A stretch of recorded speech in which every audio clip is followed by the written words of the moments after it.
Red టీవీలో మీ వ్యాపార ప్రకటనల కోసం ఈ నంబర్ ని సంప్రదించండి 6281747728. ప్రస్తుతం మనతో పాటు టీడీపీ స్పోక్ పర్సన్ సూర్య దేవరలత గారు ఉన్నారు. ఒకసారి ఆవిడతో మాట్లాడే ప్రయత్నించారు. నమస్తే మేడం. నమస్తే. సో రీసెంట్గా తెనాలికి చెందిన ఒక గీతాంజలి అనే ఒక అమ్మాయి సూసైడ్ చేసుకుని చనిపోవడం జరిగింది. అంటే జగన్ ఎప్పుడైతే తనకి ఇళ్ల స్థలాలు ఇచ్చారో దాన్ని అతని ప్రభుత్వాన్ని పొగుడుతూ జగన్ని పొగుడుతూ మీడియా ముఖంగా మాట్లాడడం జరిగింది. అది కాస్త బాగా వైరల్ అయింది ఒక వీడియో. సో ఆ వీడియో వైరల్ అయిన తర్వాత ఆ కామెంట్స్ని కూడా తట్టుకోలేక తను చనిపోయిందని చెప్పేసి ఇప్పటి వరకు కూడా బయట నుంచి ఆరోపణలు అయితే వస్తున్నాయి.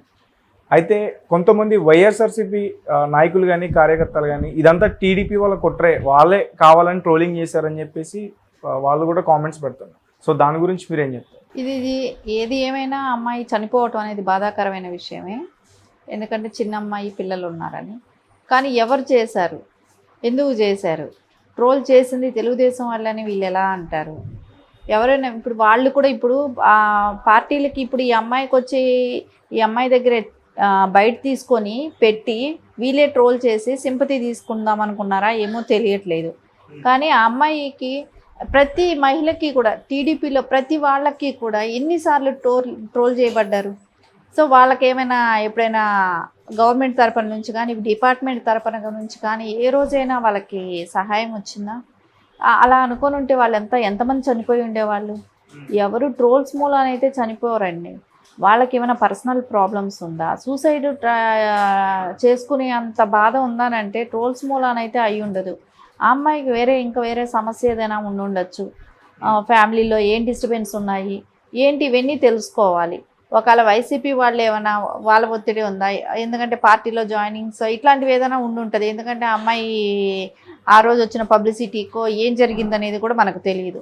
సో ఒక పార్టీ మీద నెపం నెట్టి ఏదో చేద్దాం అనుకోవటం కాదు. ఏ రోజు కూడా తెలుగుదేశం పార్టీలో ఉన్న మహిళలని నువ్వు ఏ రోజు గౌరవించావు? ప్రతి మహిళని ఎంత భయంకరంగా ట్రోల్ చేశారు, ఎంత ఘోరంగా చేశారు. అలా అనుకొని ఉంటే ప్రతి మహిళ ఈరోజు సూసైడ్ చేసుకొని ఉండాల్సిందే. వాసిరెడ్డి పద్మ గారు ఇన్ని రోజులు జరుగుతున్నప్పుడు ఏ రోజు పట్టించుకోలేదు. ఈరోజు బయట వచ్చి ఆ అమ్మాయిని ట్రోల్ చేశారు, అది చేశారంటారు. సరే ఏం జరిగింది, ఎవరు చేశారు, ఎందుకు జరిగింది అనేది నువ్వు ఇంతవరకు ఇన్వెస్టిగేషన్ చేసి చెప్పాలే కానీ ఊరికే ఏమీ తెలియకుండా వచ్చి చనిపోయిన వెంటనే మీరందరూ తెలుగుదేశం వాళ్ళు ట్రోల్ చేశారు, దాని మూలాన్ని సూసైడ్ చేసుకుందని చెప్పటం మటుకు కరెక్ట్గా అనిపించట్లేదు. ఎందుకంటే ఏం జరిగిందని నిజ నిర్ధారణ కావాలి. సో అలాంటిది ఏమీ జరగకనే మీరు మాట్లాడటం అనేది కూడా పద్ధతిగా లేదు. వాసిరెడ్డి పద్మ లాంటి వాళ్ళు ఇదివరకు ఎందుకు స్పందించలేదు? ఎంతమంది మహిళలని ఎంతమంది దారుణంగా ఒక చిన్న పాప స్కూల్కి వెళ్ళి వస్తుంటే కూడా ఆ అమ్మాయిని వాలంటీర్స్ వాళ్ళ తమ్ముడిని వాళ్ళ అక్కని ర్యాక్ చేస్తుంటే ఆడ అడ్డుపడ్డాడని 8వ తరగతి చదువుతున్న కుర్రాడిని పెట్రోల్ పోసి తగలబెడితే ఆ రోజుకు రాలేదు. ఆ రోజు వాసిరెడ్డి పద్మ ఎక్కడ తెలియదు. ఇలాంటి గతంలో మనం ఎంతమంది వాళ్ళ వైఎస్ఆర్సీపీ కార్యకర్తలు కానివ్వండి, ఆ వాలంటీర్లు కానివ్వండి, మహిళల్ని ఏ రకంగా ఇబ్బంది పెట్టారు, ఎంత హింసించారు. పార్టీలకి సంబంధం లేదు. అక్కడ పబ్లిక్ని వాళ్ళు తెలుగుదేశం పార్టీ వాళ్ళే అని నేను అనట్లేదు, పబ్లిక్ను కూడా అలాగే చేశారు కదా. అలాంటి రోజు కూడా నువ్వు పట్టించుకోలేదు. ఏ రోజు ఆవిడ ఉన్న మహిళా కమిషనర్గా ఉన్న ఏ రోజు కూడా మహిళల గురించి బయట రాలేదు. సో రిజైన్ చేసిన వెంటనే ఈరోజు గుర్తొచ్చింది. నువ్వు చైర్మన్గా ఉన్న రోజు నువ్వు ఏ మహిళకి నువ్వు న్యాయం చేసావు? ఎవరికి న్యాయం చేసావు? రోజులు కూడా పట్టించుకోలేదు అంటున్నారా? పదవిలో ఉన్న రోజు ఏ మహిళకి న్యాయం చేసింది? ఏ మహిళకి న్యాయం చేసింది? ఏమైనా అంటే లక్ష్మీపార్వతి గారిని ఏమైనా అన్నారని, రోజా గారిని ఏమైనా అన్నారని వాళ్ళకి న్యాయం చేసింది. రోజా గారి గురించి మాట్లాడటం, ఆవిడ్ని ట్రోల్ చేశారు, ఆవిడ మీద ఆవిడ బాధపడుతున్నారు, ఆవిడ కన్నీళ్లు గార్చారని చెప్పి ఆవిడకి నువ్వు సెక్యూరిటీ? నువ్వు ప్రజల కోసం వచ్చావా, లేకుంటే నువ్వు మినిస్టర్ కోసం నువ్వు పనిచేయకి ఆవిడకి సెక్యూరిటీ ఆవిడకి ఉంది, గవర్నమెంట్ సెక్యూరిటీ కల్పించింది. కానీ నువ్వు ప్రజలకు చేసింది ఏంటి? అంటే నువ్వు పార్టీ రాజకీయం చేయడానికి పనికొస్తున్నావు కానీ ప్రజాక్షేమం కోసం పనికి రావట్లేదు కదా. అది కరెక్ట్ కాదు. ఆవిడ ఇప్పుడు కాదు, ముందు నుంచే స్పందించి ఉండాలి. ముందు నుంచే ఆవిడ మహిళలకు ఎలాంటి న్యాయం చేశాను, నేను ఆ ప్లేస్లో చైర్మన్ పొజిషన్లో ఉండి మహిళా కమిషనర్ పొజిషన్లో నేను ఉండి ఏం చేశాననేది ఆవిడ ఆలోచించాలి. అదేం కాకుండా ఈరోజు వచ్చేసి ప్రెస్ మీట్లు పెట్టేసి వాళ్ళు అన్నారు వీళ్ళు అన్నారు అని అంటుంది. అవును, అది కరెక్ట్ కాదు. ఎందుకంటే అంత ఈజీగా ట్రోల్ మూలాన సూసైడ్ చేసుకుంటారనేది కూడా నమ్మదగ్గంగా లేదు. ఏం జరిగింది ఏంటి, ఆ ఫ్యామిలీలో ఏమైనా ప్రాబ్లమ్సా, సో ఆ అమ్మాయికి ఇంకా వేరే రకమైన ప్రాబ్లమ్స్ ఏమైనా ఉన్నాయా, ఇవన్నీ కూడా కనుక్కొని అప్పుడు మాట్లాడాలి. ఊరికే జరిగిపోయిందన్న వెంటనే పార్టీల మీద నెట్టడం కాదు కానీ కదా. బయటికి మాత్రం టీడీపీ పార్టీ నేమ్ వస్తుంది కదా మేడం, ఎందుకంటే వాళ్ళ పార్టీకి చెందిన కొంతమంది వ్యక్తులే కావాలని ట్రోలింగ్ చేశారు, బయట ఇదే ఎక్కువ హల్చల్ అవుతుంది కదా. ట్రోలింగ్ ఎవరు చేశారనేది కనిపెట్టచ్చు కదా. సరే, ట్రోలింగ్ మూలాన్ని చనిపోయిందా, లేదు కదా, అది ఇంకా నిర్ధారణ కాలేదు కదా. నువ్వు ఏం ఇన్వెస్టిగేషన్ చేశారు, ఏం తేలిందని మీరు తెలుగుదేశం పార్టీలో వాళ్ళ మీద నెట్టడానికి ప్రయత్నిస్తున్నారు? ఏం జరగకనే వీళ్ళ మీద నెట్టాల్సిన అవసరం ఏంటి? టీడీపీ వాళ్ళే చేశారు అని మాట్లాడడం అనేది కరెక్ట్ కాదు కదా. సో ఏం జరిగింది, వాళ్ళకి ఏమైనా ఫ్యామిలీ ప్రాబ్లమ్స్ ఉందా, ఫైనాన్షియల్ ప్రాబ్లమ్స్ ఉన్నాయా, ఎందుకు మూలాన అలాంటి అమ్మాయి సూసైడ్ చేసుకోవాల్సి వచ్చింది? లేకుండా ఉంటే ఈ పార్టీ ఒత్తిడితో మీరేమైనా చేశారా? ఆ అమ్మాయిని ఇప్పుడు సొంత బాబాయినే చంపుకొని సింపతి క్రియేట్ చేసిన వాళ్ళు, ఈ గీతాంజలి లాంటి వాళ్ళు ఒక లెక్క. సొంత బాబాయిని last election before Vivekananda Reddy గారిని చంపి సింపతి క్రియేట్ చేసుకోవాలని చేశారు కదా. చేసిన వాళ్ళు గీతాంజలి లాంటి వాళ్ళు ఒక లెక్క. వాళ్ళకి అదేం పట్టదు. వాళ్ళకి కావాల్సింది సింపతి క్రియేట్ చేయటం, అవతల పార్టీ మీద బురద జల్లటం, ఇదే పనిలోనే చేసే పనే. మనకు దానిలో ఇప్పుడు మనకు కొత్తగా కనబడుతుంది వాసిరెడ్డి పద్మ వచ్చి ఇప్పుడు ఏదో ఆవిడ చాలా, ఎవరైనా చూసినా ఆవిడని చూస్తే అసలు జాలి పడాలా ఏంటి, ఈవిడ్ని చూస్తే అంత మహిళల కోసం అంత పాటుపడుతుందా అన్న విధంగా ఉంది. కానీ ఆవిడ ఏ రోజు మహిళల గురించి పట్టించుకుంది? కమిషనర్గా ఉన్న రోజులు ఏ రోజు నువ్వు మహిళల గురించి మాట్లాడలేని మహానుభావురాలు ఆవిడ. ఈ రోజు వచ్చి ఏదో సింపతి మాటలు మాట్లాడితే ప్రజలు నమ్మేదానికి రెడీగా లేరమ్మా. మీరు వివేకానంద రెడ్డి గారికి ఏం జరిగిందో అదే కూడా జరుగుండొచ్చు ఈరోజు. సో మీరు సింపతి క్రియేషన్ కోసం ఎవరినైనా ఏదైనా చేస్తారు. ఈ ఎలక్షన్ బిఫోర్ లోపల, ఎలక్షన్స్ లోపల ఇంకెంతమంది అవుతారో కూడా తెలియదు. సో అంత దారుణంగా ఉంటుంది. ఎలక్షన్ బిఫోర్ లోపల వీళ్ళు వైసీపీ వాళ్ళనే కూడా చంపుకొని సింపతి క్రియేషన్ స్టార్ట్ చేస్తారు. కానీ ఏదేమైనప్పటికీ అమాయకులు బలైపోతున్నారు కదా. అదే కదా, ఒక పెద్ద పొలిటీషియన్, ఒక ఎంపీ, మాజీ ఎంపీ లాంటి వ్యక్తినే చంపిన రోజున సొంత బాబాయ్ లాంటి వాళ్ళే చంపుకొని అపోజిషన్ మీద నెట్టాలని చూశారు కదా.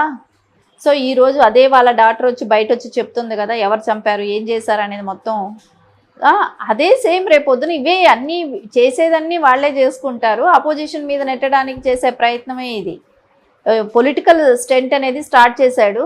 సో అది ఎలక్షన్ బిఫోర్ ఉంది కాబట్టి ప్రతి దానిలోనూ సింపతి క్రియేషన్ చేయడానికి. ఎందుకంటే కోడికత్తి కూడా మనం చూసాం కదా, కోడికత్తి సీనుతో ఆ డ్రామా చేశాడు సింపతి క్రియేట్ చేసుకోవటానికి. సేమ్ ఇవన్నీ అలాంటి ప్రాసెస్సే నడుస్తుంది. అది ఏం జరిగింది, ఎట్లా జరిగింది అనేది ముందు ఇన్వెస్టిగేషన్ చేయాలి. సో అది చేయాలంటే వీళ్ళు స్టేట్ గవర్నమెంట్తో అయ్యేది కాదు. అది సెంట్రల్ గవర్నమెంట్తో చేస్తేనే కానీ అది నిజ నిర్ధారణ కాదు.